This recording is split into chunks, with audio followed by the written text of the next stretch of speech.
Halo semua, perkenalkan nama saya Adinaya Restipani Saragi dengan NIM 2233142068.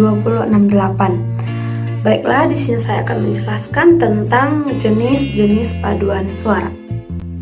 Paduan suara atau dalam bahasa Belanda disebut dengan koor adalah sebuah pertunjukan musik yang dibawakan oleh sekelompok penyanyi dengan memadukan berbagai jenis suara dan warna suara dalam sebuah harmoni yang utuh sehingga dapat menjadi suatu kesatuan, keharmonisan yang selaras dan utuh dalam sebuah jiwa lagu yang dinyanyikan. Nah, paduan suara atau choir juga mencakup kelompok vokal atau vokal group. Walaupun kadang sering dibedakan, paduan suara menurut Jamalus dalam Teriloura 2022, nyanyian secara bersama dalam beberapa suara yang biasanya nyanyian bersama itu dibagi dalam 4 suara, 3 suara, dan paling sedikit 2 suara. Sedangkan menurut KBBI teman-teman, paduan suara sendiri itu memiliki arti nyanyian bersama yang biasanya terdiri dari suara sopran, alto, tenor, dan juga bass.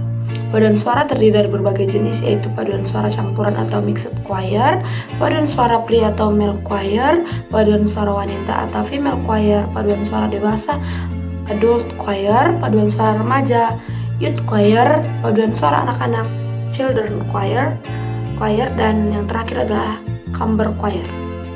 Paduan suara merupakan gabungan berbagai jenis suara yang bersatu dalam harmoni, menciptakan keindahan melodi yang dapat menyentuh perasaan pendengar. Menurut Lesis Utama tahun 2024 menjelaskan bahwa paduan suara adalah sajian musik vokal yang memadukan berbagai jenis suara atau timbre menjadi satu kesatuan yang utuh, mampu mengungkapkan jiwa lagu yang dinyanyikan.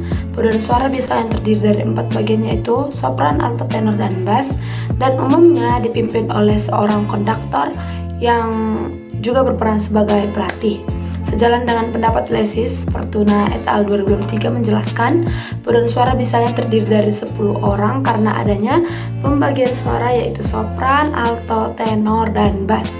Menurut Jamalus dalam Fortuna et al. 2003, paduan suara merupakan nyanyian bersama dan beberapa suara yang biasanya nyanyian bersama itu dibagi dalam 4 suara, 3 suara, dan paling sedikit itu 2 suara. Dalam buku Membina Paduan Suara jilid 3, paduan suara merupakan himpunan dari sejumlah penyanyi yang dikelompokkan menurut jenis suaranya. Pengelompokan ini pada umumnya didasarkan oleh dua kriteria suara, yaitu wilayah jangkauan suara dan satu lagi adalah warna suara atau timbre penyanyi. Jenis-jenis paduan suara yaitu sekelompok vokal yang menggabungkan suara manusia dengan kelompok vokal dari tingkatan suara paling tidak terdiri dari sopran, alto, tenor, dan bass.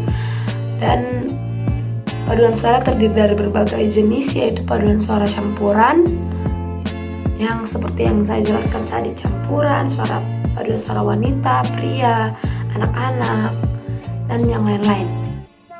Selanjutnya teman-teman, setelah kita paham yang sebelum itu, kita bisa mengerti, kita bisa melanjutkan. Menurut Widiawan dalam et al. 2003 berdasarkan jumlahnya, paduan suara itu terdiri dari 40 orang sampai dengan 10.000 orang, yang mana umumnya diketahui berdasarkan jenis suaranya. Dalam pembagian paduan suara dibagi menjadi paduan suara sejenis anak-anak, wanita, pria, dan paduan suara campur anak-anak dengan pria dewasa, dan paduan suara campur wanita dan pria. Paduan suara terbagi beberapa jenis, antara lainnya itu paduan suara campuran, paduan suara sejenis, dan paduan suara yang dimainkan oleh anak-anak. Dan menurut Simanung Khalid teman-teman dalam Gaul et al. 2024, kelompok paduan suara dapat dikategorikan berdasarkan jenis suara yang terdapat dalam paduan suara tersebut. Contohnya itu paduan suara campuran, suara wanita dan suara pria. Jenis yang pertama yaitu paduan suara campuran. Paduan suara ini merupakan kumpulan penyanyi pria dan wanita yang tergabung dalam kelompok paduan suara. Jenis suara yang digunakan dalam kelompok ini adalah SATB atau sopran, alto, tenor, dan bass. Beberapa dari jenis suara tersebut dapat dibagi menjadi 2 atau lebih, misalnya SSAA, TTBB, dan SATB, SATB. Yang kedua yaitu paduan suara wanita. Jenis selanjutnya yaitu paduan suara wanita. Paduan suara ini berbeda dengan paduan suara campuran. Paduan suara wanita terdiri dari berbagai penyanyi wanita yang memiliki suara sopran dan alto. Masing-masing dari suara tersebut dibagi menjadi 2 atau lebih dan dikenal dengan singkatan SSAA.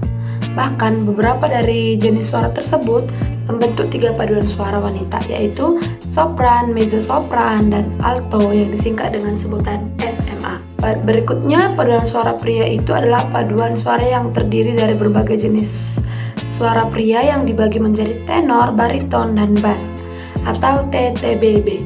Paduan suara pria dapat menggunakan jenis suara SATB dengan suara sopran oleh anak laki-laki dan suara alto yang dibawakan dengan teknik falsetto oleh penyanyi pria. Dan yang keempat, paduan suara anak. Jenis paduan suara lainnya adalah paduan suara anak-anak. Pada paduan suara kelompok ini umumnya meliputi 2 suara SA, 3 suara SSA. Namun beberapa ada juga yang menggunakan komposisi lebih dari itu. Pengkategorian lain untuk paduan suara adalah berdasarkan jumlah penyanyi di dalamnya. Menurut Gaul et al. Tahun 2024. Misalnya, ensemble vokal atau vokal 3-12 penyanyi. Yang kedua, paduan suara kecil atau paduan suara kamar 12-28 penyanyi. Paduan suara besar lebih dari 28 penyanyi. Paduan suara dapat dikategorikan menurut lembaga tempat paduan suara dalam Gaul et al. 2024 tersebut berada seperti paduan suara gereja, paduan suara mahasiswa, paduan suara umum, dan yang terakhir paduan suara profesional. Kesimpulannya teman-teman, paduan suara atau dalam bahasa Belanda yang disebut koor itu adalah sebuah pertunjukan musik yang dibawakan oleh sekelompok penyanyi dengan memadukan berbagai jenis suara dan warna suara dalam sebuah harmoni yang utuh sehingga dapat menjadi suatu kesatuan keharmonisan yang selaras dan utuh dalam sebuah jiwa lagu yang dinyanyikan. Paduan suara itu dibagi menjadi 4 jenis suara yang seperti saya bilang tadi, anak-anak, wanita, pria, dan paduan suara campur anak-anak dengan pria dewasa dan paduan suara campur wanita dan pria. Sekian dan terima kasih. Mohon maaf teman-teman jika ada kekurangan dalam pembuatan video pembelajaran hari ini. Mohon maaf, saya ucapkan terima kasih. Bye-bye.